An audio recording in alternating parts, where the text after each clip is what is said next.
It is time to expand minds through movies, TV, sports, and flicks. It is time to boldly go where no podcast has gone before. It is time for the Captain Talks Flicks. The Captain Talk Flicks. Welcome to the Captain Talks Flicks podcast. I'm your host, Captain Quartez, aka Mr. Love, and this is where we talk flicks. And ladies and gentlemen, this past week, I got to see my most favorite franchise once again. Because you may or may not know, but the show called Star Trek Strange New Worlds is back.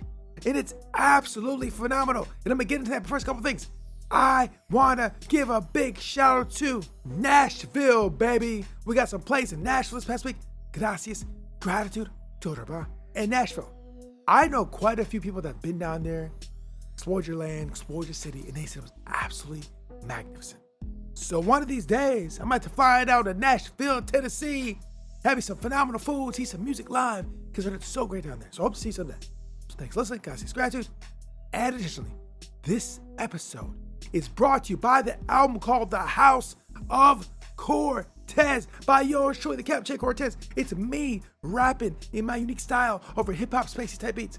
I guarantee you never heard anything like it in your life. So if you want to hear the album called The House of Quartez, I'll put a link below. Check it out. Now, let's get on the podcast. Ladies and gentlemen, Star Trek Strange New Worlds is back. And let me just say this, the latest episode called A Space Adventure Hour was absolutely magnificent. It was Star Trek at its best. Everybody seems to think that Strange New Worlds is a phenomenal show, and I agree. It is absolutely phenomenal. It's like throwback to the old Trek, but just modernized. It's fantastic. Captain Pike is quickly becoming one of the favorite captains of all time. Now, my girl, Renee L.A., even says she loves Captain Pike, and she's not really a Star Trek fan, but she could recognize the awesomeness of Captain Pike. Yeah, he's phenomenal. But in this episode, the highlight of the episode is the guy that plays James T. Kirk, because they do this old throwback show, like on the holodeck, and he gets to play like classic Kirk, William Shatner, and he plays him so spot on. You know how Captain Kirk talks, he goes like this: "We must find a way to maneuver past this asteroid field. Spock." I mean, he has magnificent delivery. And then the guy that plays the new Kirk, I think it's Paul West, I think his name. Phenomenal.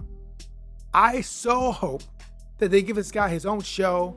You know, the early years of Kirk. I would so watch that. I love this dude. He's phenomenal. Now, usually, I do not like when they replace, classic characters. But in this case, Spock is phenomenal, just as good as Leonard Nimoy. And this guy is just as good as William Shatner. I love these guys. They're phenomenal. Trek is back, baby. Now, in this episode, the Enterprise crew gets to test one of the first holodecks. You know the holodeck in Star Trek Next Generation? Well, they tested it out. It's like a test beta run. And they tested it out. And if you've ever watched Star Trek before, a lot of the episodes with the holodeck is something goes wrong. They get a holodeck to try to play this story, this mystery, and something goes wrong. In this episode, same thing. Something went wrong again. In fact, they got trapped on the holodeck. Now, ladies and gentlemen, side note, I've done a track called Trapped in the Holodeck, and I'll put the link below to that. You check that out. But they get trapped in the holodeck so much, I just thought about it. Because a lot of Trek episodes that have holodecks, they always get stuck on them all the time. It's a classic Star Trek trope. But anyways, this episode is phenomenal because on the holodeck, we got to see the other characters we love and know play different characters. They get to stretch their acting chops, stretch their acting skills, and you can see the other cast members just play roles they don't normally play. And it's absolutely magnificent. So yeah, this episode is phenomenal, but I do want to say one thing. I do want to get into something about Spock. Now, I was having a conversation with my lady recently. We talked about the last episode where Spock is dancing with the con lady, the security lady. And somebody's like, "Hey, she's supposed to be dating someone. You're dancing. I don't know how I feel about that. It's kind of weird. It's kind of weird."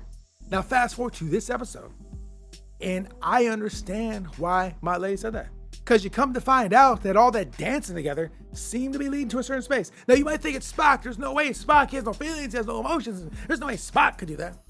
But by the end of this episode, spoiler, you see that Khan, the security lady, and Spock have a connection.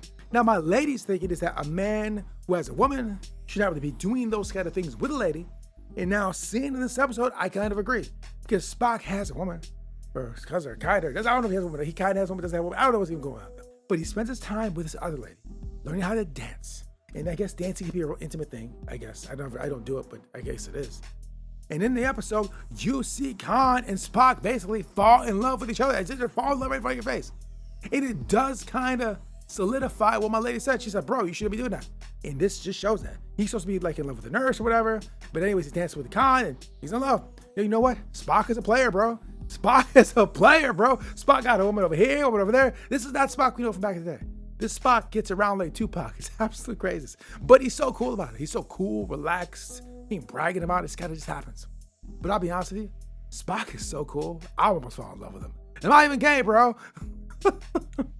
So anyways, this episode is very deep, very layered. I love it. It's fantastic. I can't wait to see what happens with Spock. What's going to happen when Spock's with the security lady and the nurse comes back and they're all in the same room. They're talking, oh my gosh, what's going on? Will the nurse be mad at the security lady Khan? Will she be furious? Will they be furious? Will they be fighting? What's going to happen? I don't know. Spock's going to sit back and be like, bro, I'm just doing my thing. You getting with this other guy, man, what's going on? But it's absolutely getting soap opera crazy and I'm here for it.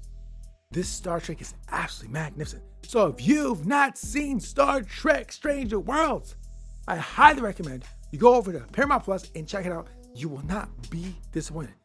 Additionally, if you've never seen any of the other Star Trek movies, TV shows, or any of those, I highly recommend you go to Paramount Plus and start to binging. I always tell you guys, and I will still keep saying this is the greatest franchise ever made. You put it up against anybody, Marvel, Star Wars, Jurassic Park, I don't care what you put it up against, Fast and Furious, The Matrix, I love The Matrix, of course, but this is the best franchise, and no one's gonna tell me different. This is the only thing I really watch. So if you've not seen Star Trek, I highly recommend you engage, live long and prosper, and check it out because you will not be disappointed. And you might learn some lessons along the way. So ladies and gentlemen, thanks for joining me. I appreciate it. And until next time, we'll see. A year from now, you may wish you had started today. Karen Lamb. Until next time, it's Captain Peace. The Captain Talks.